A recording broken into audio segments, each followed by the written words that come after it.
ಕಾಂಗ್ರೆಸ್ ನಾಯಕರ ಮಧ್ಯೆ ಹೆಚ್ಚುವರಿ ಡಿಸಿಎಂ ದಂಗಲ್ ಶುರುವಾಗಿದ್ದು ಹೆಚ್ಚುವರಿ ಡಿಸಿಎಂ ಹೈಕಮಾಂಡ್ಗೆ ಬಿಟ್ಟಿದ್ದು ಅಂತ ಹೋಮ್ ಮಿನಿಸ್ಟರ್ ಪರಮೇಶ್ವರ್ ಬೆಂಗಳೂರಿನಲ್ಲಿ ಹೇಳಿಕೆ ಕೊಟ್ಟಿದ್ದಾರೆ. ಸಚಿವರ ಅಭಿಪ್ರಾಯವನ್ನ ತಪ್ಪು ಅಂತ ಹೇಳೋದಕ್ಕಾಗಲ್ಲ, ಆದರೆ ಹೈಕಮಾಂಡ್ ಎಲ್ಲವನ್ನ ನೋಡ್ಕೊಳ್ಳುತ್ತೆ. ಅಗತ್ಯ ಇದ್ರೆ ಹೆಚ್ಚುವರಿ ಡಿಸಿಎಂ ಮಾಡ್ತಾರೆ ಅನ್ನೋದು ಗೃಹ ಸಚಿವರ ಪ್ರತಿಕ್ರಿಯೆ.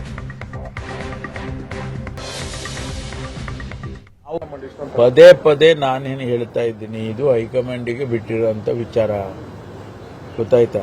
ಕೆಲವರು ಅವರವರ ಅಭಿಪ್ರಾಯಗಳನ್ನು ಹೇಳ್ತಾರೆ, ಅದನ್ನ ತಪ್ಪು ಅಂತ ಯಾರು ಕೂಡ ಭಾವಿಸಬಾರ್ದು. ಗೊತ್ತಾಯ್ತಾ?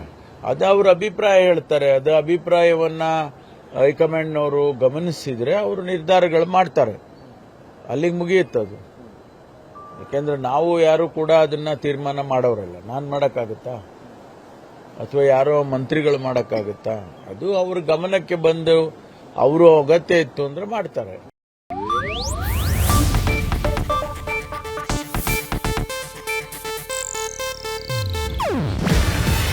ಇದು ಏಷ್ಯಾನೆಟ್ ನ್ಯೂಸ್ ನೆಟ್ವರ್ಕ್ ಪ್ರಸ್ತುತಿ.